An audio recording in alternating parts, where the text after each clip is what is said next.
Good morning, everyone. Welcome to this launch of the RSPB's Green Recovery Plan. Now, we're live streaming on YouTube, so those of you who are on YouTube will be able to make comments, but we won't be able to take any questions from you, I'm afraid. If you're on the Zoom call, then please use the Q&A function at the bottom to register your questions as we move through these sessions. And don't include any personal information because we are recording. So there's two sections to this event today. In the first section, we're going to be hearing from a panel and also taking some questions towards the end of that first hour. And then in the second half hour, I'm going to be talking to the Minister from DEFRA, Rebecca Powell, and also Daniel Zeichner, who is the Labour Shadow Minister, and asking them some questions about the green recovery. So do please stay with us and stay for that session as well. If your question is asked, but we're not able to answer it because we don't have time, then we will try and come back to you at the end. And if you're a journalist and you're going to ask a question, can you just identify which media outlet you're from so that the panel are aware when they're answering? So we have got a whole host of people joining us today. We've got MPs on the call, we've got journalists, we've got members of the public, we've got people from fellow NGOs. So it should be for a really interesting discussion. And of course, the thing that we're all talking about is the green recovery. I'm Beccy Speight, I'm the Chief Executive of the RSPB, and I just thought I would set out what our report states. You'll get a copy of it and a link to it towards the end of this call. So first of all, I think we're all pretty aware after the last couple of weeks in particular about the great decline we're seeing in nature. We're seeing it globally in terms of 2/3 of species being in decline and 1 million species at risk of extinction. And we're also seeing it domestically. We've got 41%, we think, of species in decline and 15% at risk of extinction. So that's really species we know and love very well, things like hedgehogs, things like starlings. We know we've lost 40 million birds in the last 50 years, for example. So the issue is severe in terms of biodiversity decline. But we also know that we've tried to do something about it in the past. And just recently, we heard that globally, we had failed to reach our Aichi agreements in terms of reversing biodiversity's decline. And indeed, according to the UK's own data, only about 5% of our protected areas are currently protected for nature. So we have got a big mountain to climb in terms of turning this around. Not only that, but we know we're facing into climate change as well, and we know that nature can help us in terms of addressing climate change.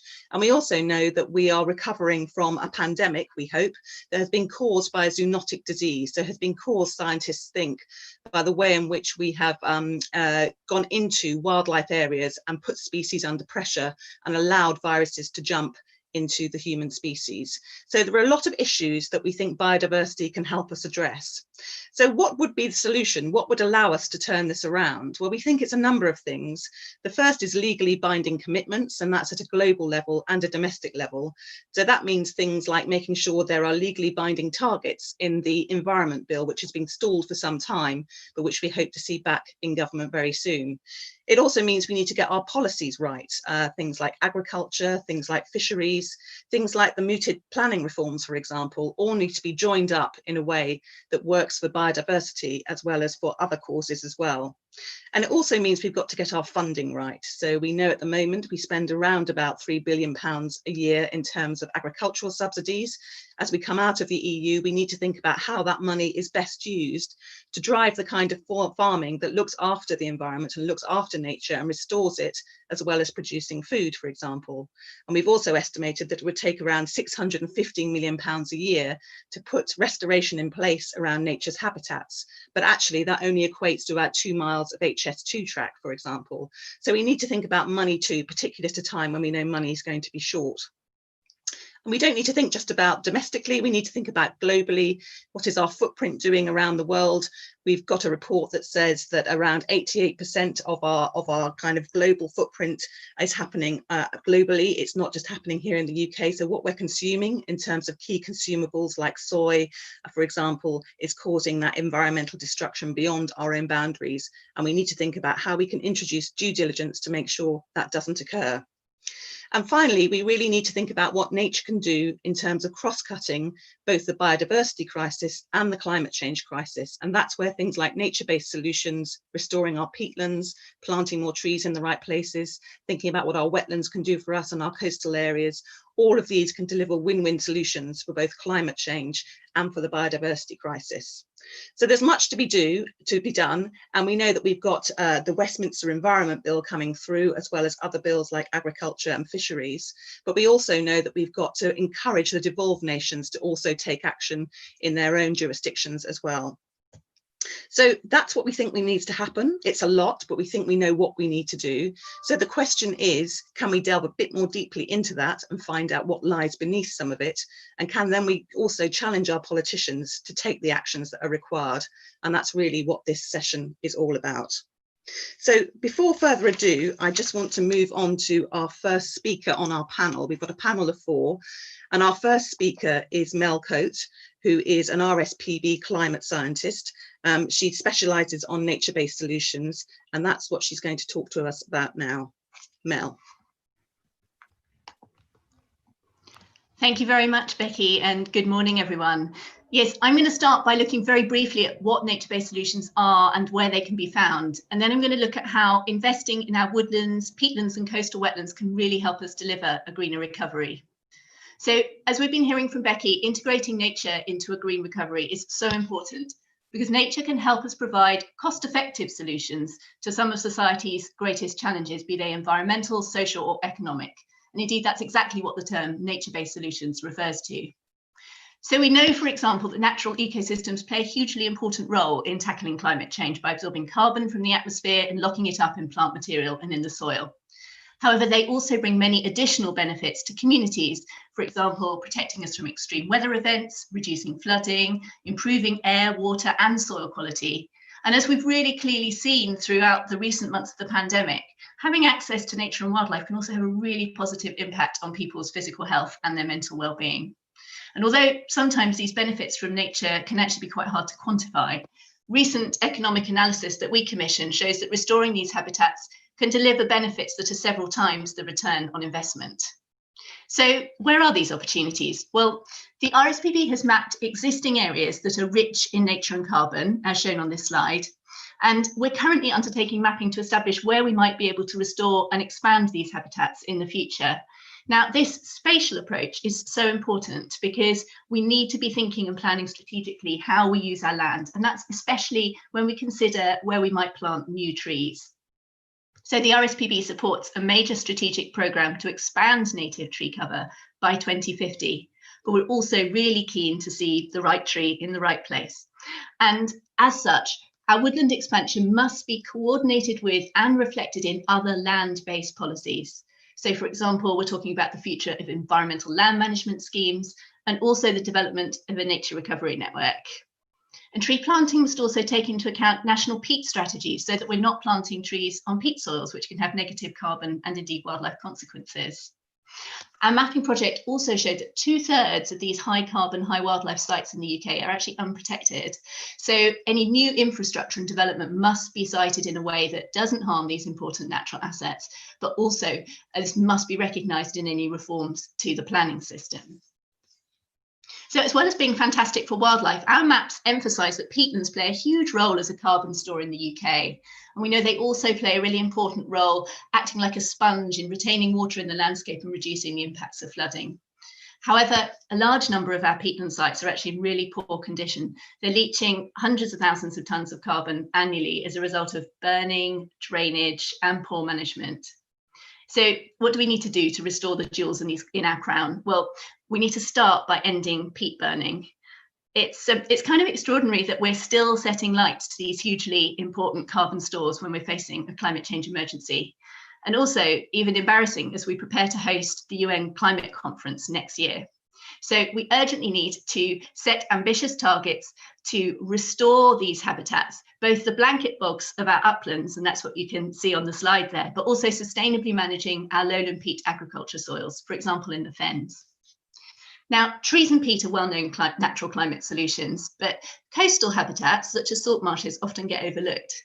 And as well as being internationally important wildlife habitats, Did you know that salt marshes can actually suck up carbon 2 to 4 times more rapidly than tropical rainforests, which is amazing. So they clearly have an important climate change mitigation role to play. And at the same time, they help us adapt to climate change too in the face of rising sea levels and extreme weather events by delivering really important and cost-effective flood protection to vulnerable coastal communities. Government urgently needs to further invest in restoring and recreating these coastal sites. So in conclusion, we're being faced with climate and ecological emergencies. We're in the middle of a health crisis, and we're facing really tough financial prospects. And we need something that delivers cost effectively across all of these, and nature does. So in this context, for a green recovery, nature-based solutions are really worth investing in. Thank you.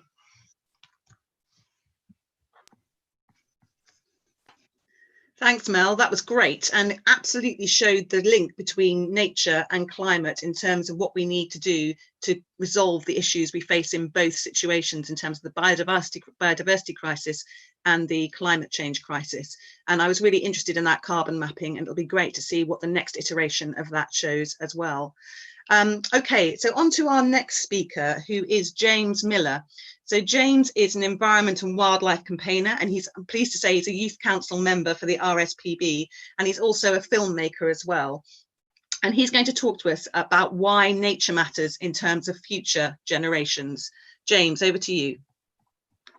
Hi, thanks so much for having me on this panel today.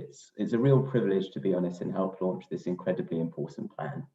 As you mentioned, Becky, the State of Nature report contains some very concerning statistics, but they're just numbers. I want to put them into context for you.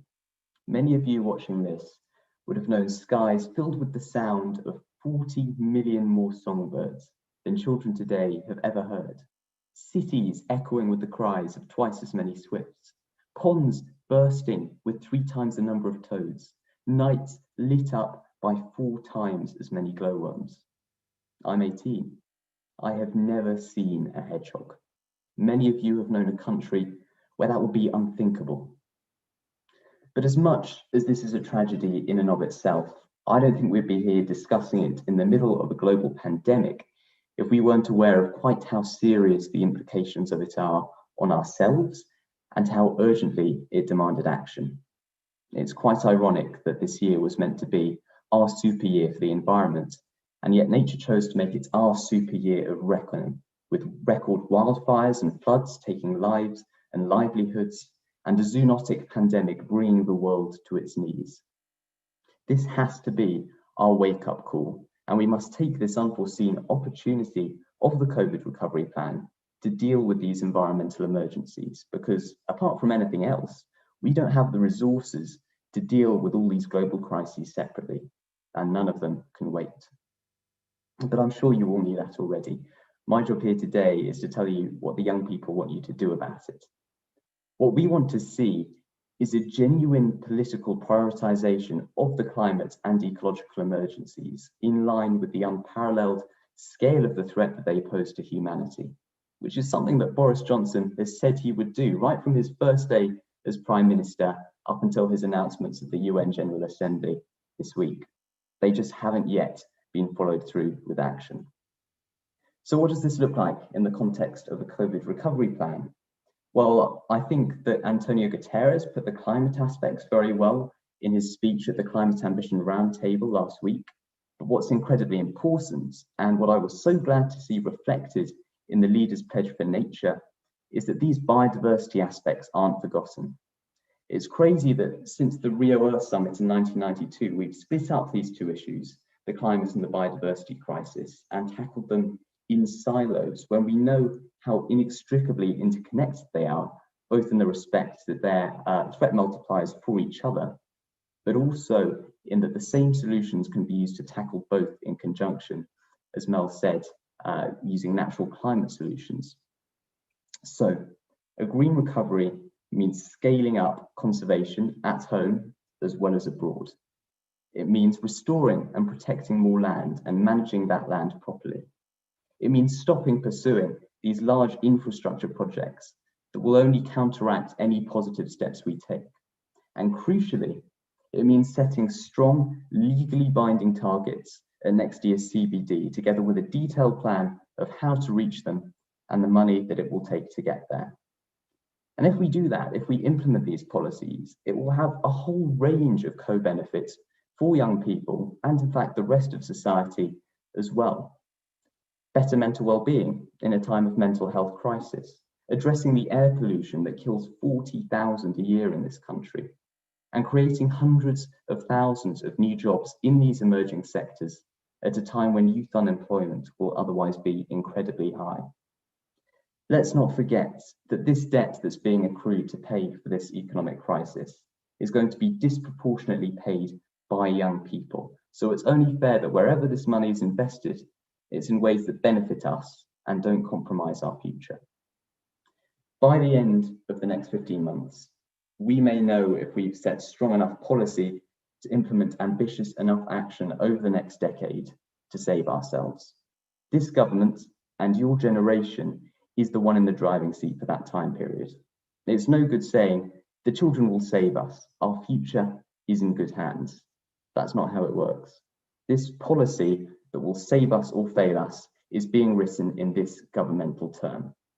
That places a huge amount of responsibility on this government, especially because of our COP presidency next year, and by extension, all of you who are in any position to influence its actions.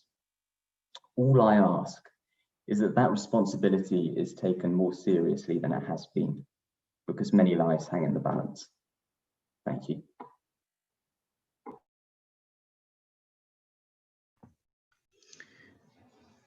Thank you, James.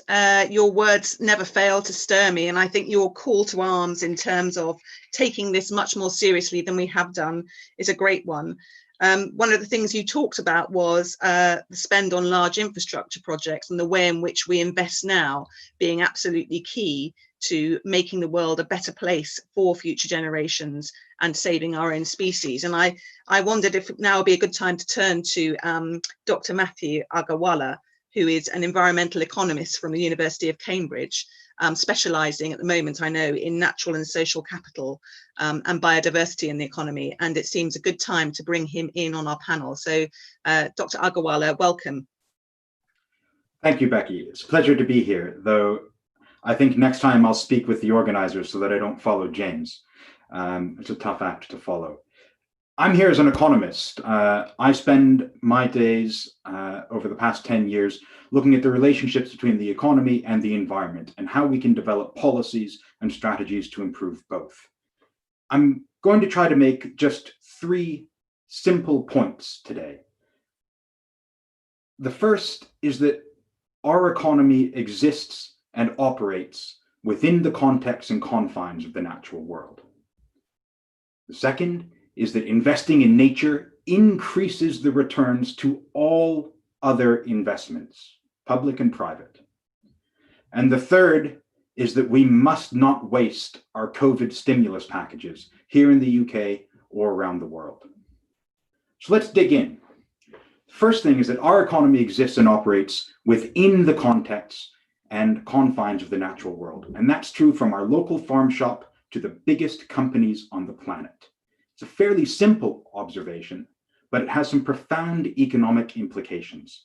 And the first of these is that we cannot escape what happens in nature any more than a smoker's lungs can escape the smoke.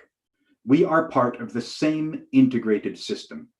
And anyone who disagrees may as well be living on a different planet.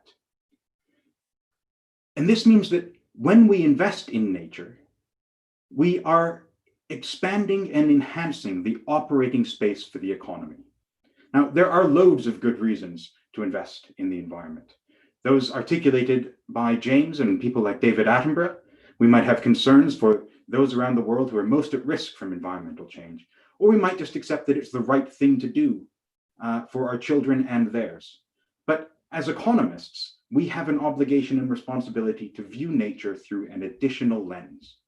And the simplest way of explaining this is if we think of a simple bakery. The size of the pie that you can produce in the future depends on the stock of ingredients you have in the pantry. And if you are running out of ingredients in the pantry, tomorrow's pie will be smaller. The economy works in the same way, except instead of milk and eggs and butter, We're talking about those economic ingredients that underpin prosperity, things like physical infrastructure, things like the health and skills of the population, things like nature, a stable climate, things like wild spaces for healthy ecosystems and productive soils. So even if we didn't care about the moral arguments, even if we didn't care about our commitments in domestic and international law, and all that mattered to us is the cold calculus of the corporate balance sheet, then even then, we still need large, widespread, persistent, public investment in nature. And I'm not dealing in hypotheticals. I'm some economist looking into the crystal balls of an economic model telling us how the world might look in 100 years. These are things, relationships that we can recognize and observe right now. A just-in-time supply chain, modern, hyper-efficient, is more reliable and more profitable in a world without superstorms and massive interrupting floods. Transport infrastructure, same thing, more reliable in a stable climate. Urban trees and forests, we know, improve air quality, provide space for outdoor recreation, and increase the value of homes in their vicinity. All of these improve physical and mental health.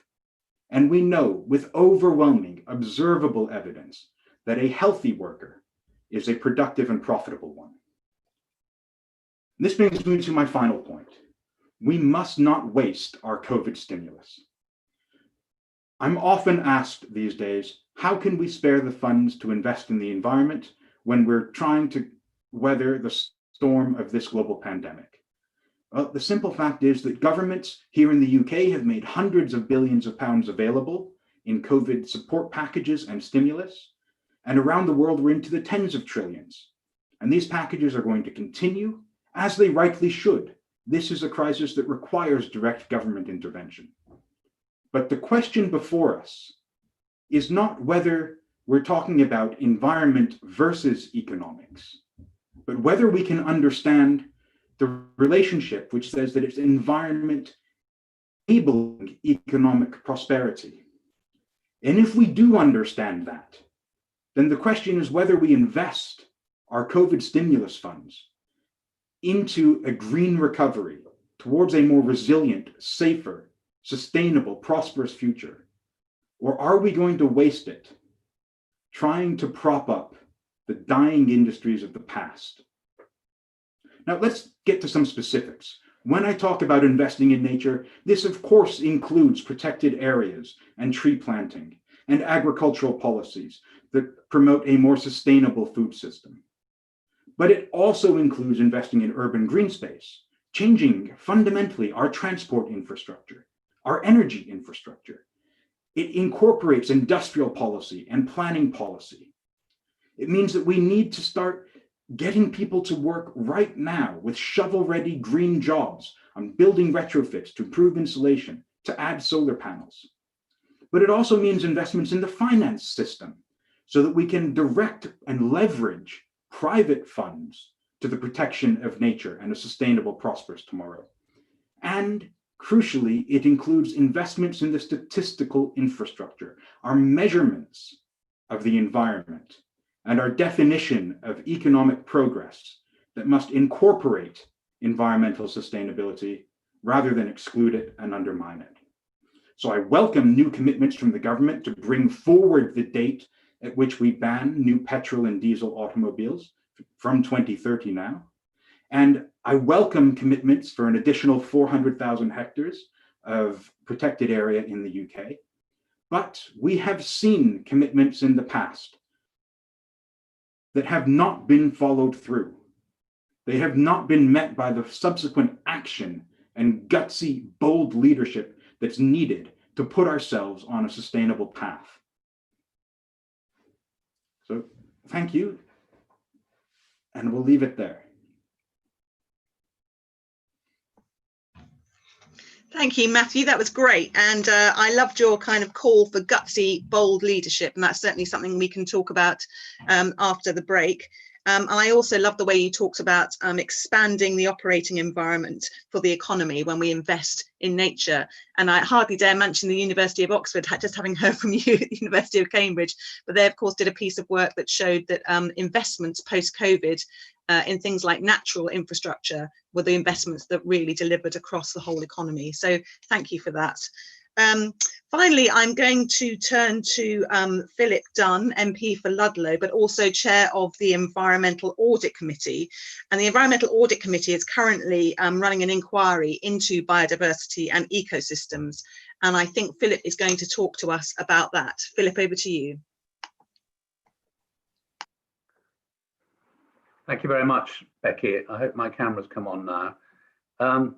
Well, I'm just going to first say, as the MP for Ludlow, that I am hugely fortunate to represent the 6th largest geographic constituency in England, over half of which is in a designated landscape with the Shropshire Hills area of outstanding natural beauty. And just reflecting on what James said in his remarks, which I agree were very persuasive. One of the things that I was able to enjoy during this ghastly lockdown was the spring full bird song in my garden at my home in my constituency, which I had never heard before as an adult. I'd never spent an entire spring in one place, able to wake up in the morning, be at home all day and listen to the bird song. And it was a great joy and quite reassuring at both the volume and the diversity of birds that were there. And I also saw a hedgehog for the first time for a while, but I don't normally see hedgehogs around Whitehall. And I did see some on the Herefordshire-Shropshire borders, which is not that surprising because the home of the British Hedgehog Preservation Society is on the Clee Hill in my constituency, and I commend it to those of you who are not members. Turning to the topic, the UK is in a unique position this year, as I'm sure we will hear from the Environment Minister when she speaks after the break. Over the next 14 months, with the run-up to our hosting of COP26, coinciding with the hosting by China of the Conference on Biological Diversity in the spring next year, the CBD 15, we have a unique opportunity to show global leadership on the environment and in particular on what we can do to restore nature. And the legislative programme going through Parliament right now, which has been touched on, and again, I'm sure the Minister will refer to this, the Environment Bill, the Agriculture Bill, the Fisheries Bill, 3 most significant pieces of legislation we've had in this country on these subjects for the last 40 years, gives us a completely transformative opportunity to reset the dial when it comes to how do we use statutory instruments to improve the quality of the environment within which we live and work and breathe. And I think this is an opportunity which the government is apprised of, and we at the Environmental Audit Committee, our job is to scrutinise how the government is achieving on its international and domestic targets. And we are looking to input significantly into all of these pieces of legislation and the run up to the 2 COPs next year. So we're in the midst, or in addition to the biodiversity and ecosystems inquiry, which I'll touch on in a minute, we're also in the final stages of an inquiry into greening the recovery. And it is my sense that the government has been so fixated quite properly on the challenges posed by COVID that the measures introduced to help the economy recover from the impact of COVID have largely been driven by protecting jobs, quite rightly, but there is a missed opportunity in not ensuring that some of our measures are not properly greened. And I think there will be mounting pressure on the government to do more in this regard. The winter economic plan that the Chancellor announced last week had very little, if anything, on sustainability issues. And I thought that was a missed opportunity. the deferral of the budget to next spring gives more time to ensure that there are more greening measures included. And obviously the comprehensive spending review, we don't know what the time will be for that now. We're expecting it this autumn, but that's the major opportunity for the government to put the money where its mouth is in the running up to COP26 and ensure that the UK departmental spending envelopes for the rest of this Parliament are heavily influenced towards achieving the environmental objectives that the government has set.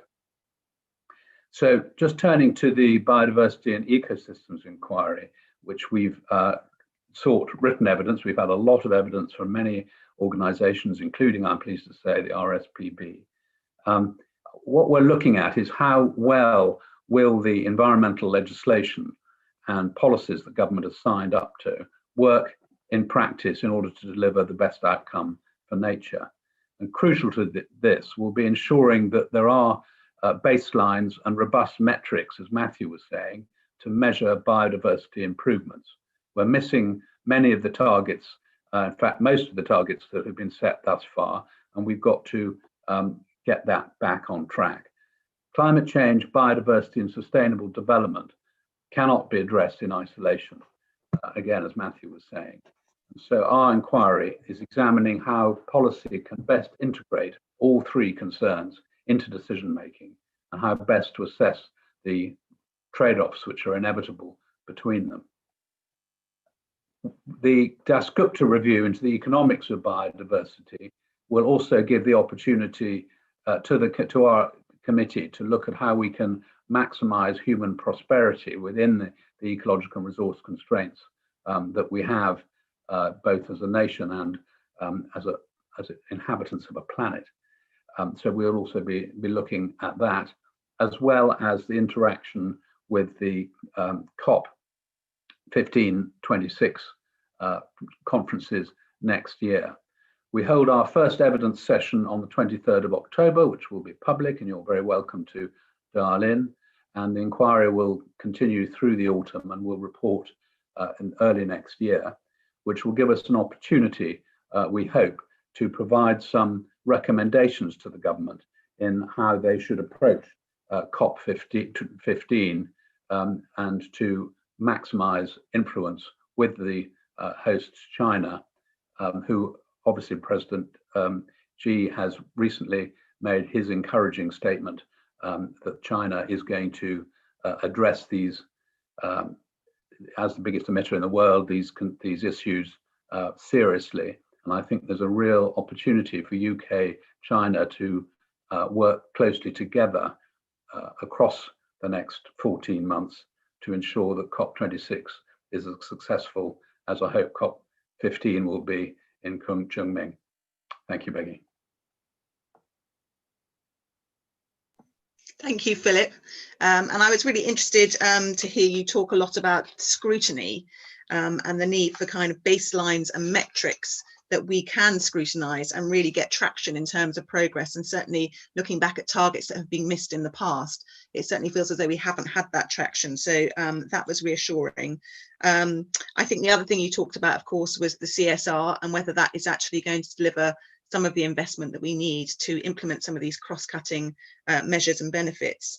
And of course, you talked about the Dasgupta review, which is going to make for very interesting reading, I hope, for Treasury, as well as your inquiry when that comes through.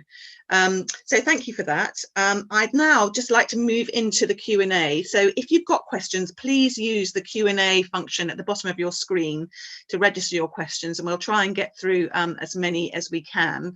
I'd like to invite all the speakers from our panel just to come back on video now, and we'll be able to direct questions to the relevant person.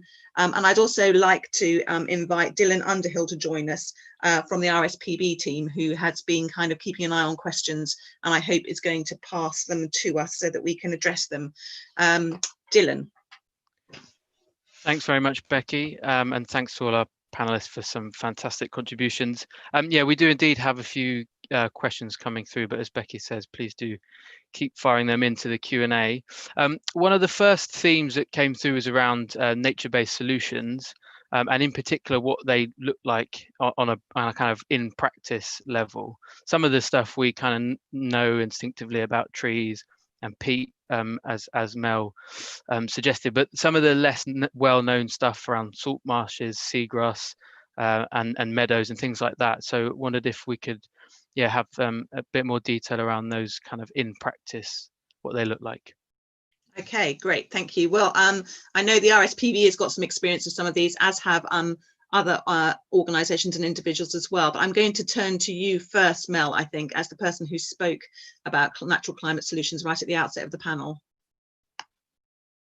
Yes, of course. And actually, some of the coastal salt marsh areas are some of the in practice schemes that we're most excited about. So on the slide that you would have seen when I was talking about coastal habitat restoration, that was actually the RSPB's Medbury site, where we worked with the Environment Agency to realign the coast and really restore the kind of salt marsh and mudflat areas. This is so important for wildlife, but also for carbon sequestration. And we're really keen to see a lot more of those. We've done that at a much larger scale with a really substantial site off the Essex coast, which is has been using the spoil from Crossrail to create a fantastic wetland site that's really one of the sort of jewels in our crown. And you also mentioned, Dylan, that seagrasses and kelp beds, there's some really interesting emerging science around the role that these can play. They're very, very rapid at sucking carbon and storing it in those ecosystems, but at the moment their extent is very limited, and so we need to see much larger areas of coastal seabeds and kelp beds, and this can be enhanced by particularly marine protected areas. So I think that's a natural climate solution that's really coming on board and will be quite an exciting one to follow. I just thought I'd ask Matthew, actually. So, you know, here in the kind of environmental movement, we love natural climate solutions because they feel as though they're going to address climate change issues and the kind of biodiversity decline issues. From an economist's point of view, do they make sense from that perspective, Matthew? Many of them do. There are lots of considerations, lots of different factors that need to come into our economic evaluation. Some of them are purely the impacts on markets. Some of them are the impacts on elements of the economy that are typically poorly measured. So things like the impact that green solutions might have on human health, things they might have on mental health and physical health.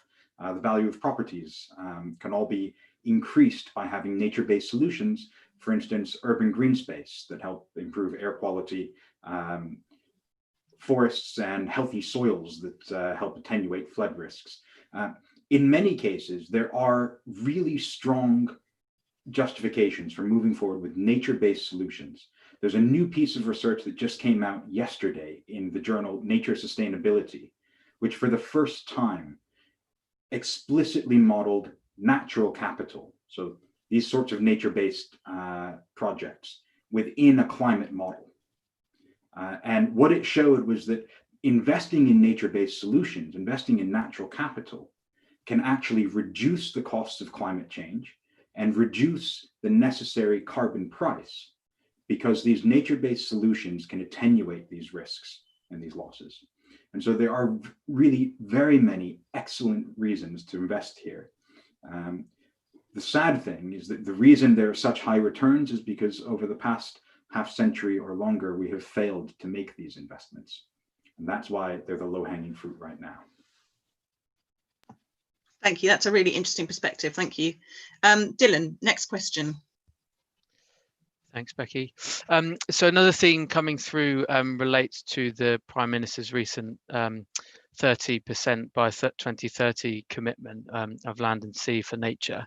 But obviously, we know that a lot of marine protected areas aren't that well managed yet, and things like areas of outstanding natural beauty and national parks are kind of quite variable in their record for nature.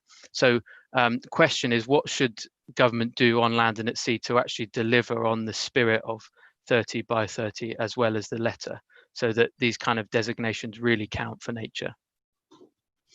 Thanks, Dylan. I know the RSPB's report last week, Lost Decade, absolutely looked at some of these metrics and whether they were really being delivered just in terms of genuine management for nature. I think we found that the lines on the maps around some of these areas were absolutely in place, but they actually weren't being well managed, both in marine areas and also land areas. So that's going to be crucial to getting the kind of traction we've all said we want. I'm going to turn, first of all, I think, to Philip to give a view on this. How do we make 30 by 30 really bite, Philip? Thank you. Well, I think you're right to say designating land is a mapping exercise rather than meaningful unless there are policy initiatives and funding that flows with it.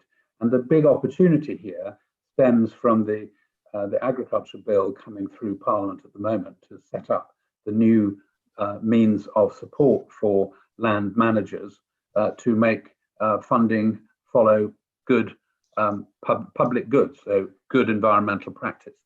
And this is a huge opportunity to encourage areas which are designated to be able to be rewarded for improving the environment within those designated areas. And I think that will start to focus the minds of landowners and managers on what it is that they're doing on particularly some of the more marginal agricultural areas that are currently used for farming and could be used for other things. Can I just pick up on the previous question in relation to wetlands? One of the areas I'm very interested in water quality at the moment, and one of the areas that of potential significant investment in changing the way that we manage some of our infrastructure, much neglected Victorian sewerage infrastructure, is for the water companies to look at creating integrated constructed wetlands as a means of managing effluent, as opposed to chemical or mechanical treatments, which is currently the method adopted. And this would have massive environmental benefits at relatively low economic cost compared to the cost of constructing new treatment plants.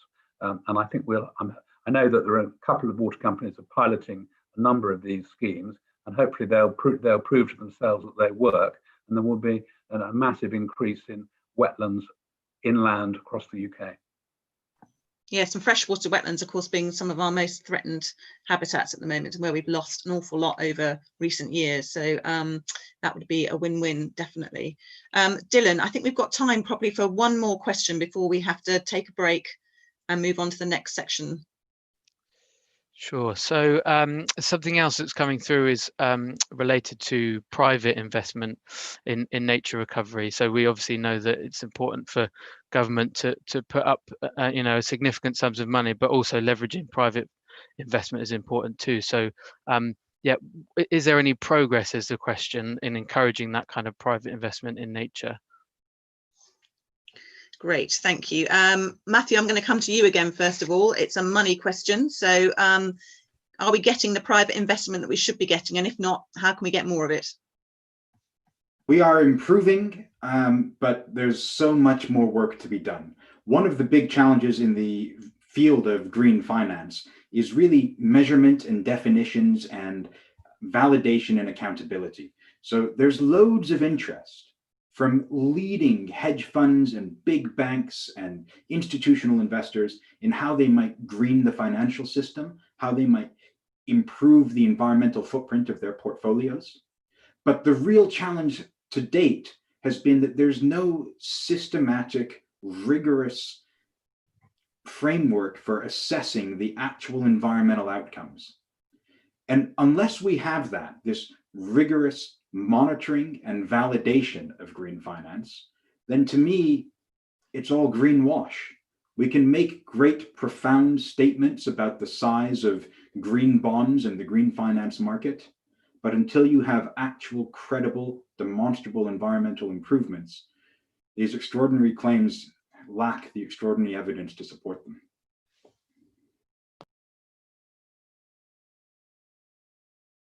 James, I was going to come to you as well on this. It sounds like it's quite a kind of esoteric kind of money kind of investment question, but I just wondered if you had a view as somebody who is younger and a consumer like all of us. What's your view on private investment and the role that it needs to play going forward? Well, I think it has a huge role to play, isn't it? There's some crazy statistic like 90% of the world's GDP comes from small and medium-sized businesses. I probably completely butchered that, but I'm not an expert, so I can. But yes, and I think that's incredibly important. But what's really crucial is that the government leads on this, and in its role as COP president, but also as one of the wealthiest countries in the world, it puts the policy frameworks in place so that that kind of investment is encouraged. I think there's a lot of momentum building up in the financial sector that's really, really encouraging. And again, something I'm going to butcher, I'm sure, but I've heard that wasn't there some announcement that all major companies at some point are going to have to report their profits, including external costs in climate and biodiversity as well, which I think is going to be a game changer. So I think, yeah, a lot of good progress, and that's really, really important. Thanks, James. I am certainly speaking and hearing a lot more from corporates, I would say in particular, and individuals who want to invest in this, want to do it right, but are just struggling to find the right methodologies and the right frameworks, a bit like Matthew was saying. So I think that's something that government can really play a role in helping to fix, and fixing with urgency, I think. Okay, we're just about out of time now in terms of this Q&A. So we are going to take a break. If you can all just stay dialed into the call, we will be back at 11 o'clock prompt, and we're going to be hearing from Rebecca Powell, who is the minister from DEFRA, and we're also going to hear from Daniel Zeichner, who is the shadow Labour minister as well. So it'll be interesting to hear their reaction to the discussion that's happened so far on the panel and with your Q&As. And I'll certainly be asking them some questions based on what we've heard to really try and get under the skin of how we can give real traction, real structure, real progress to this hugely urgent situation that we're now facing into, and I think that the world is waking up to as well. Okay, we will see you in around about 10 minutes at 11 o'clock to restart, and a huge thank you once again to all of our panel from this earlier discussion. It was fascinating. Thank you very much for your time.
What's happening?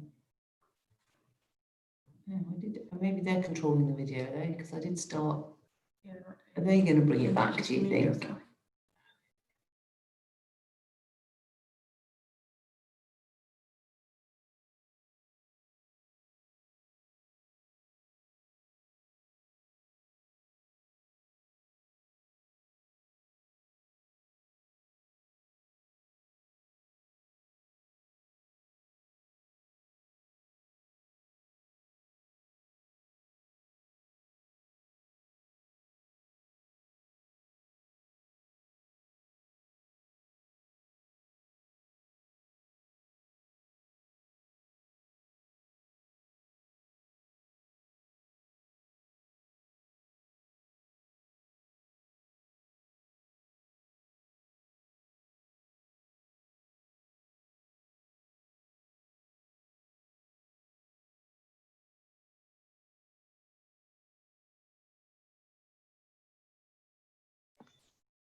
Welcome back, everyone.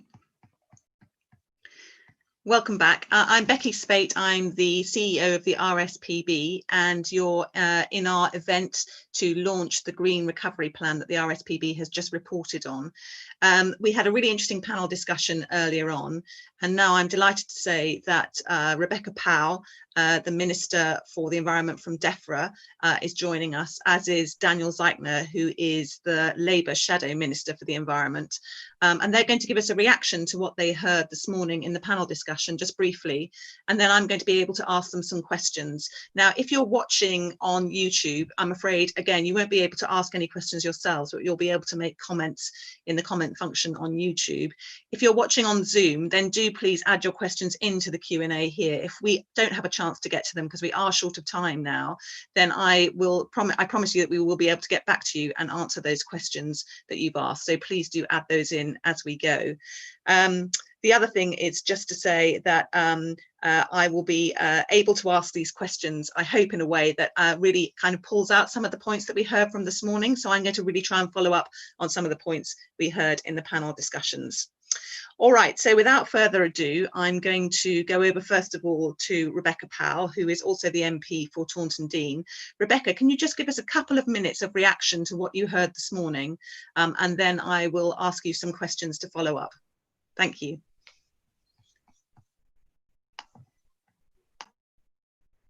Well, I hope you can see me, Becky, because you seem to be controlling the camera and I can't start my video. So can you let me know that you can see me?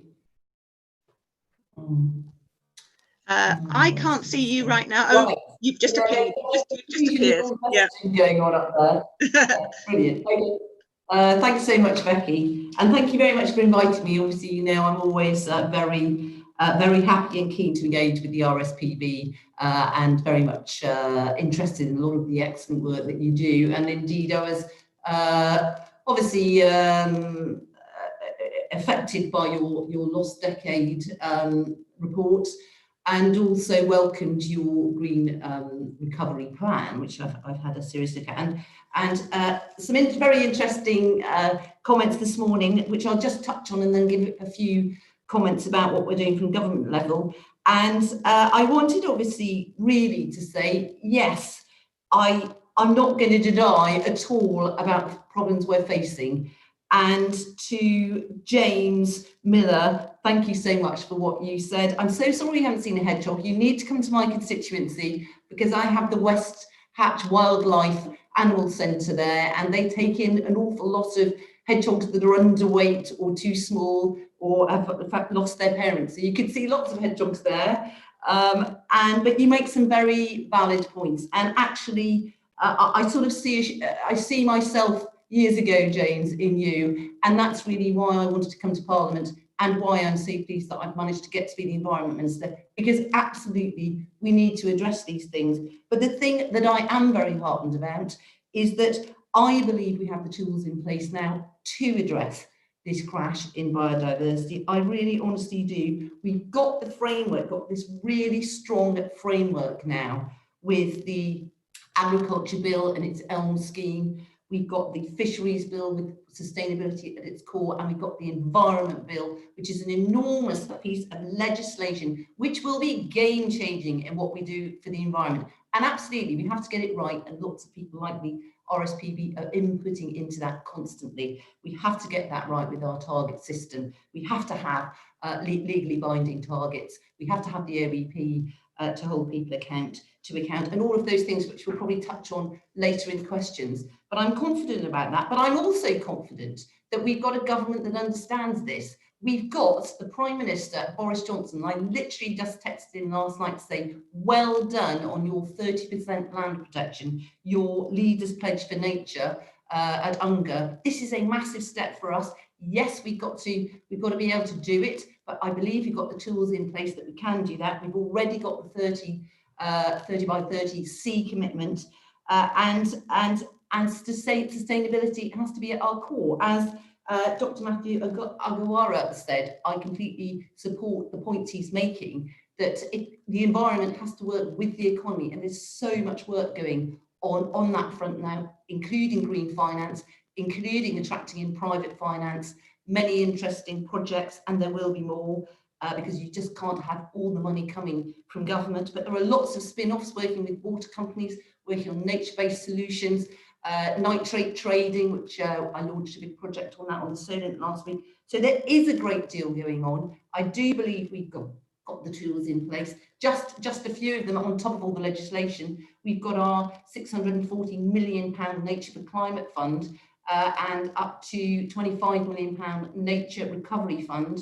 And that is directed towards the tree strategy and peat restoration, which has been much referred to here. And we've also got, yes, Dr. Matthew, we've got a Green Recovery Challenge Fund. You said it needs to be a green recovery. We're very aware of that. That's absolutely part and parcel of what this government is doing. Yes, we need to create jobs, build infrastructure, but it has to be in tandem with the environment. And we're all working very hard on that right now. And that Green Recovery Challenge Fund will create jobs, hopefully shovel-ready projects that many green NGOs have already done all the planning for, and that will hopefully also bring forward a whole lot of people to work in the environment, ecologists and soil scientists and all of those people that we so badly need. And I just wanted to touch finally, Becky, because there's so much, as you can tell, that I could say. One of the things that I think will really help on this biodiversity agenda, and as a side, I do welcome Philip Dunn's inquiry too, because that's such a strong committee, the EAC Select Committee that I myself was on. I'm very proud to have been on. Within the Environment Bill, we will be bringing forward all the measures for biodiversity net gain, so that developments have to put back 10% more biodiversity than was there in the first place. But we will also be bringing forward the concept of nature recovery networks and the local nature recovery strategies. And that will mean, I always describe it as a blanket that you put across the land, and you will work out what's there, you'll work out what is good already, what needs building up, how we need to add to it, and then that will inform how we can work to do the offsetting, the net gain, but also with the ELM scheme to deliver biodiversity whilst also sustainable food, managed water, flood control, nature-based solutions. So there's a whole raft of packages coming forward that this government is absolutely committed to, Becky. As you know, I could go on for a lot longer, but you probably want to ask me some questions now. So I hope that sort of sets the scene in that I am here to make sure that this works, Becky. Good. I'm pleased to hear it, Rebecca. That's fantastic.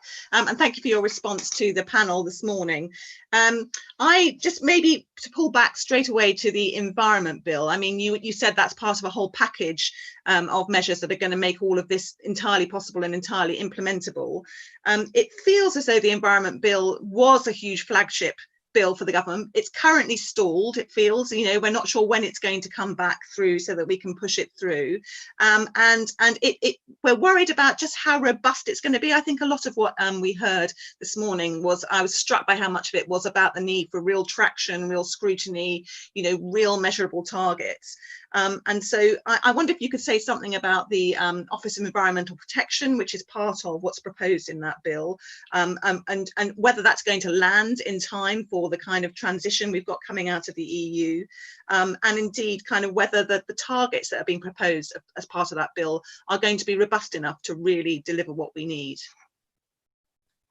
Yes, thank you, Becky. Well, you make some very good points, obviously, and I have been as frustrated as you about the dates for the Environment Bill. But of course, that has been out of our hands because it was in committee stage and we had to stall it because of the coronavirus pandemic, and rightly so.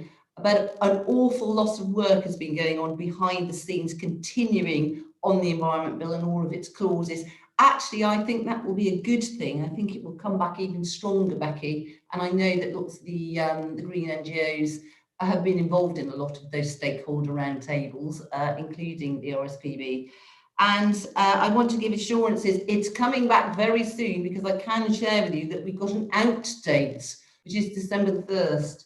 And if you think about how many days of committee we've got to get through, we've got to get it back there very shortly. So we're just waiting for the date.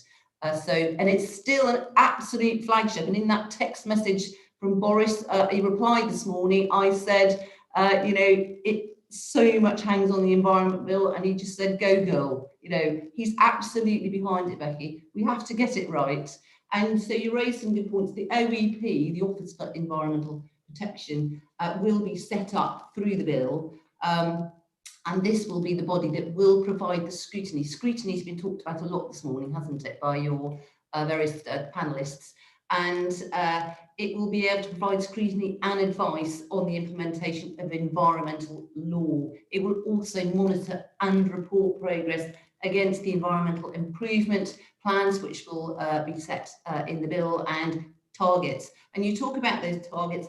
Yes, they're absolutely crucial. The Environment Bill will set legally binding targets in 4 key areas, but waste, nature, water, and biodiversity, sorry, they're usually absolutely imprints in mind. But within that, there'll be the ability to set a whole range of targets.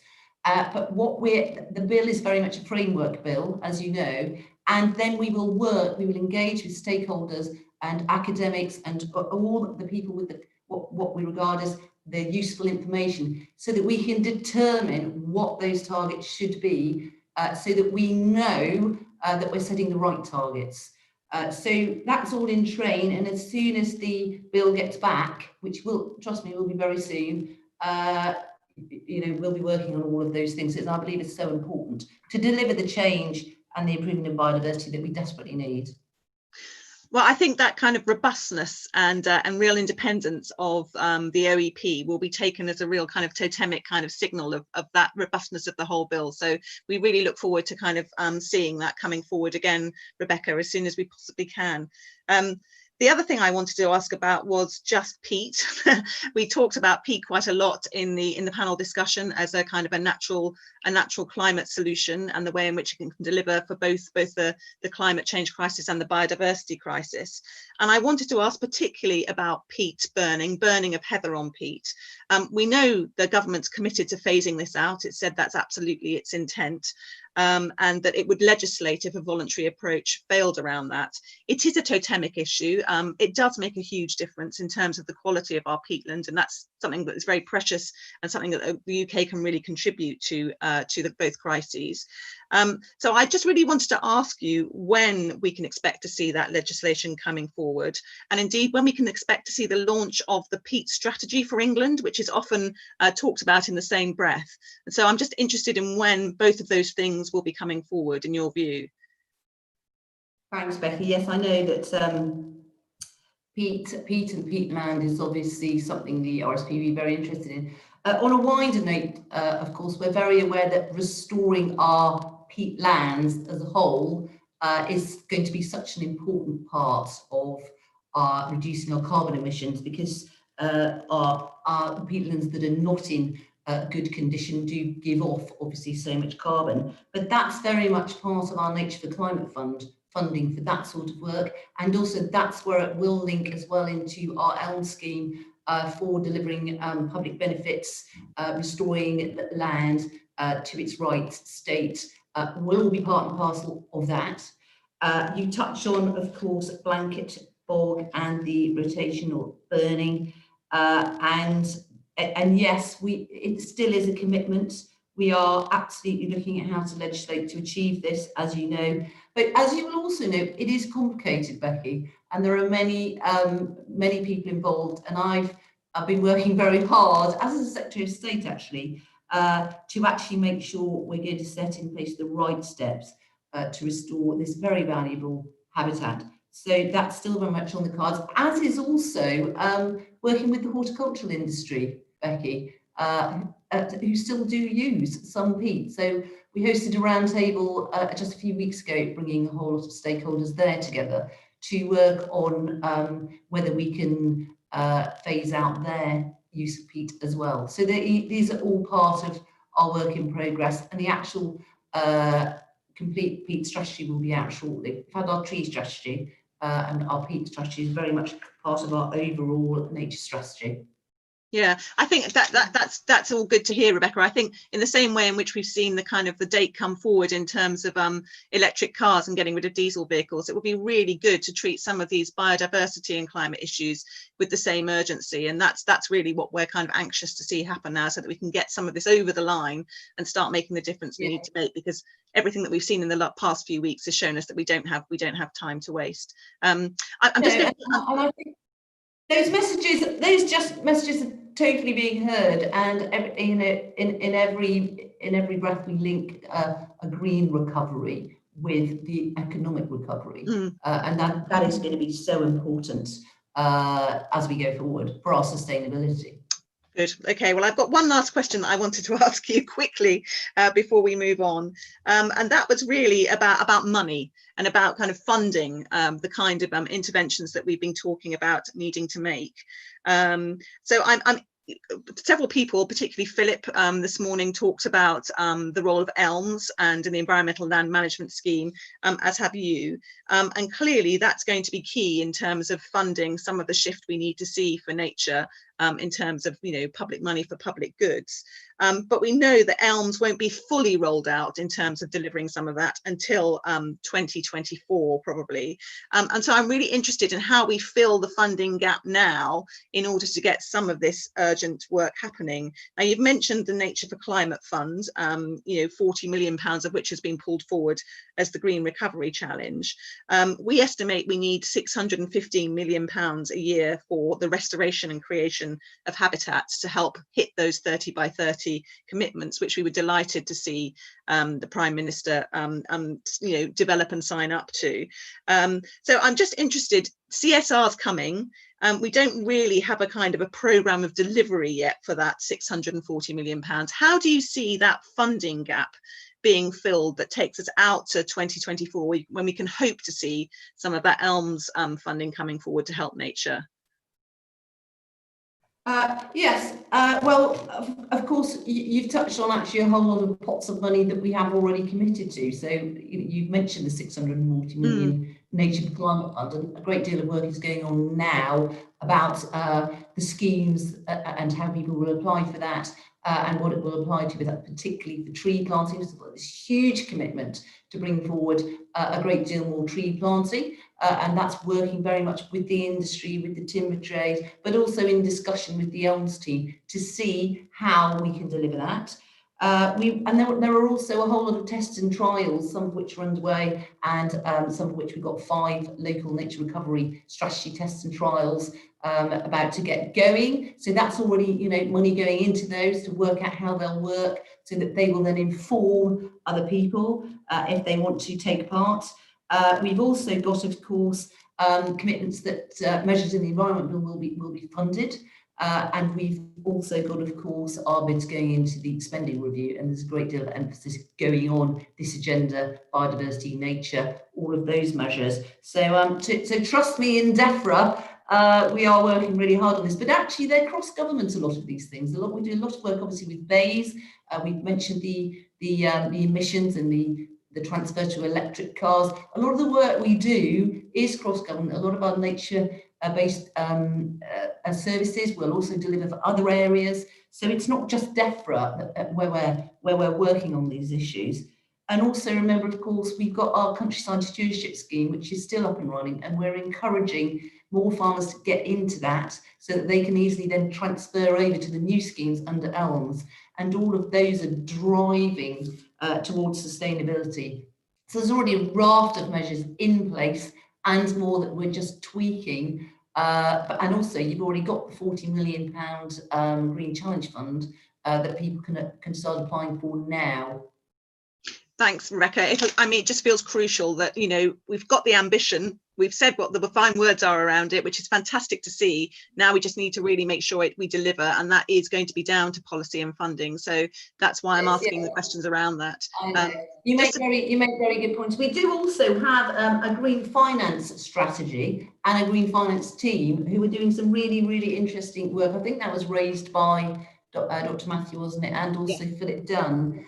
And we're exploring how to shift existing flows of finance towards more sustainable practices. And the key idea underlying the work on nature-related finance risks is led by DEFRA's Green Finance team. And I've met with them. They're doing some really interesting work.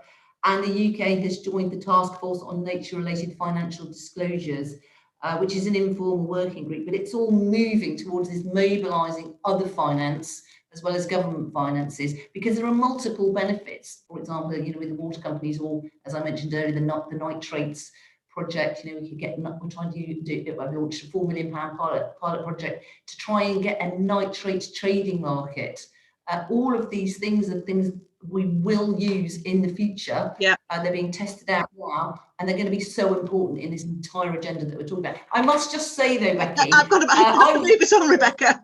I was just in Hong Kong talking about the environment, trying to save the world. And in the end, I realised the only real way to make a difference was through changing policy. And here I am, and Becky, working with you and everyone. None of it's easy, but we have to do it. And that's why we've got these policies in place.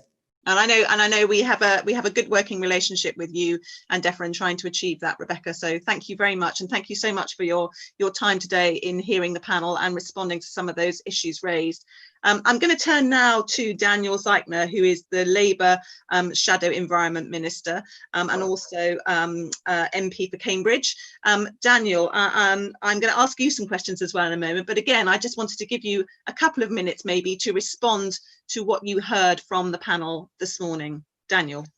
Well, thanks, Becky, and thanks for giving me the opportunity to take part. Can I start by saying it's a really, really excellent report, and I hope it'll be widely read. It'll certainly be looked at closely by Luke Pollard, Ruth Jones, Alan Whitehead, and Stephanie Peacock, who are my colleagues in the Shadow DEFRA team. So really, really important.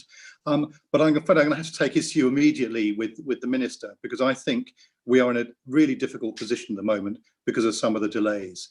The Environment Bill's had a number of attempts to get through Parliament, but we are going to be right up against the deadlines. In fact, it looks highly unlikely to us that this legislation could be in place before the end of the year, which is of course really serious, because there's a whole range of transitional issues after we leave the European Union where we will not have the protections that we have at the moment. So I think the delays are a real problem. In terms of your excellent panelists, without rehearsing the discussion about peat, frankly, I think the Minister's reply could have been given by her any time over the last year or two. It's been long running. It's quite clear there's a division of opinion within government on this, and frankly, they need to get on and do it. And that's what Labour would have done had we won the election. That is what we will do. Hopefully, we won't be having to wait for a next general election for action, but we will be doing that. In terms of the excellent contributions from James and Matthew, I mean, what I took from both of them was, look, it's an emergency. It really is an emergency. The Environment Bill is talking about targets that don't have to be met for 18 years. It's got to be quicker and sooner and swifter action. So gutsy, ballsy leadership, yes, please, that's exactly what we need. I also thought Philip Dunn's comments were interesting. He mentioned one excellent work that his committee is doing. Two things I'd pick up. The number of statutory instruments that are going to have to be considered over the next few months.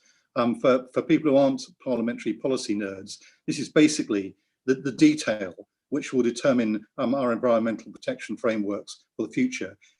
It's going to be pretty much out of public gaze. It's going to be done in a huge rush, and it probably isn't going to be done very well, in our view. So that's a huge challenge for parliamentarians over the next few months. And I suspect there are a number of people on this call who we're going to be looking to for help, because this is very detailed stuff. And I suppose my overarching point, and the reason I'm much less optimistic than the Minister, is this was a huge opportunity to set a new, exciting environmental framework. And if that had been the case, then the government would have done it in a logical order.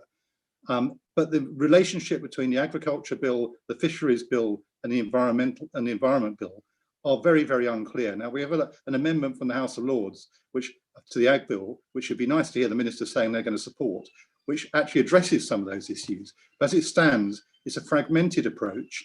And I'm afraid it was never about the environment. It was actually about clearing up the problems created by leaving the European Union.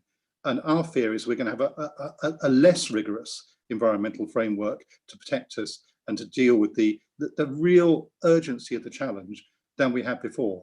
So I'm sorry that to be less enthusiastic. Just two very quick final points. Philip made a very important point about establishing the baselines.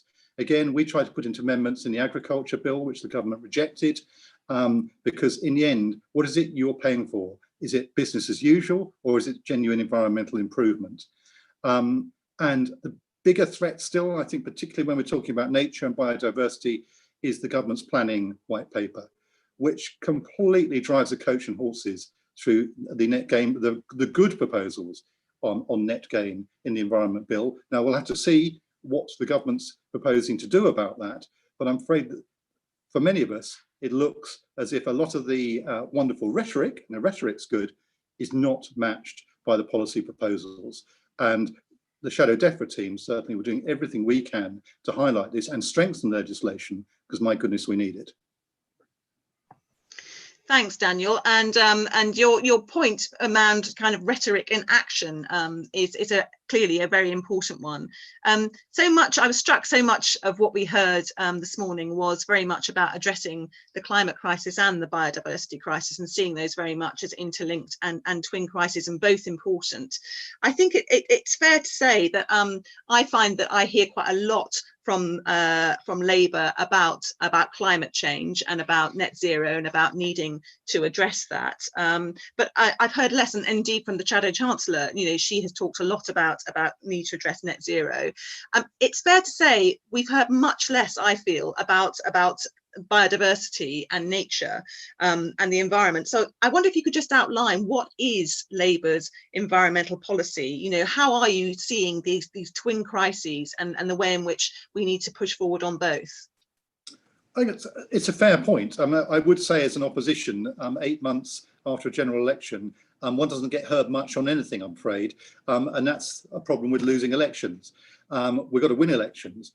But you make an important point, and I think it's partly the public's understanding of these crises. And you're absolutely right that I think we hear far more about the climate emergency.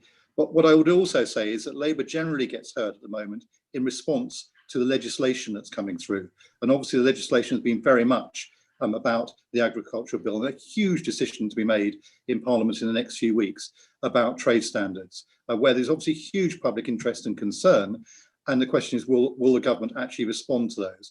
But in terms of the nature policy, I mean, if you look at Labour's policies at the last general election, they were very powerful, very strong. Now, we are embarking upon probably a 4-year policy discussion within our party.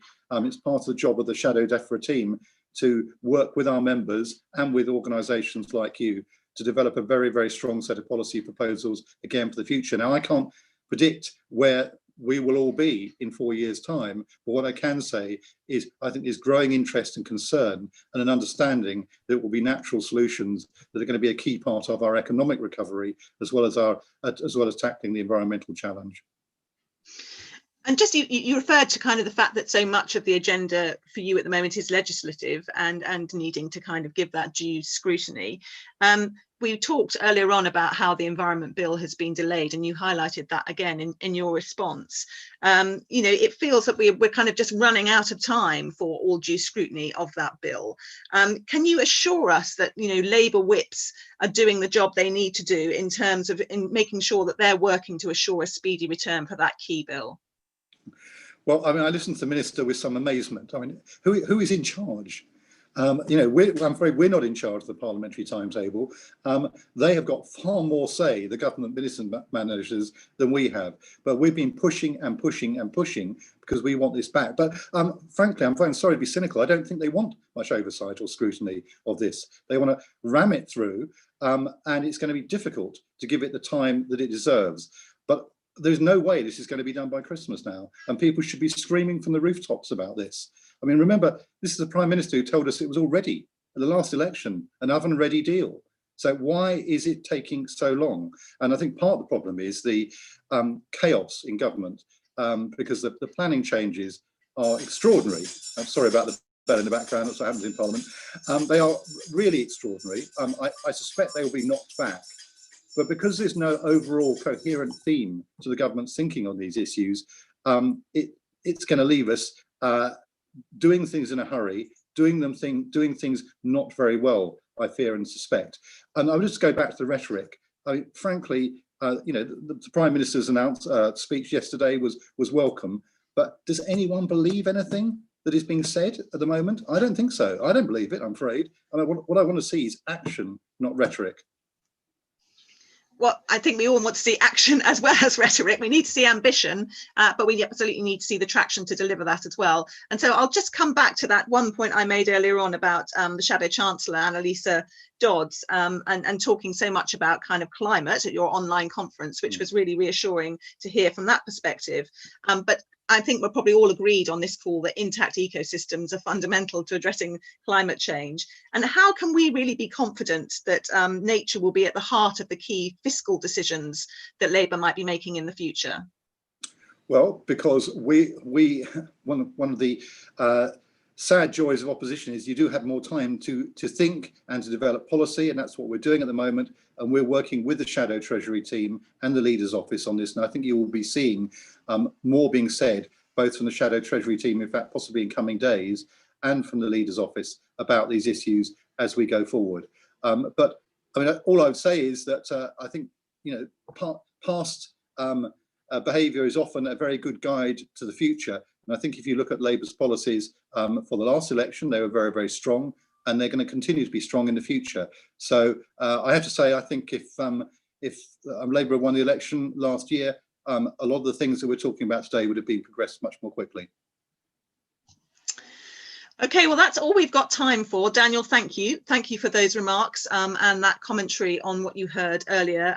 Thank you too to Rebecca for joining us and giving us her view. I think it's clear from what we heard this morning that now is the time that we've got to take action. That requires really robust traction. It requires really thorough policy thinking. It requires really firm implementation of the same and funding of the same. So that's exactly what we need to see happen from our NGO community, I think, at the moment. So that's what we will be pushing for. We will be trying to make sure that we have the strongest possible response to the kind of ambition that's been set out by 3030 and also by the Leaders' Pledge globally.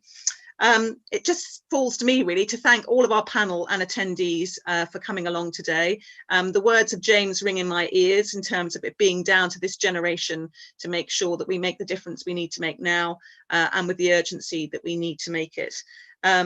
It'll be recorded, as you know. This will be available afterwards, and you'll also be able to watch the playback on YouTube.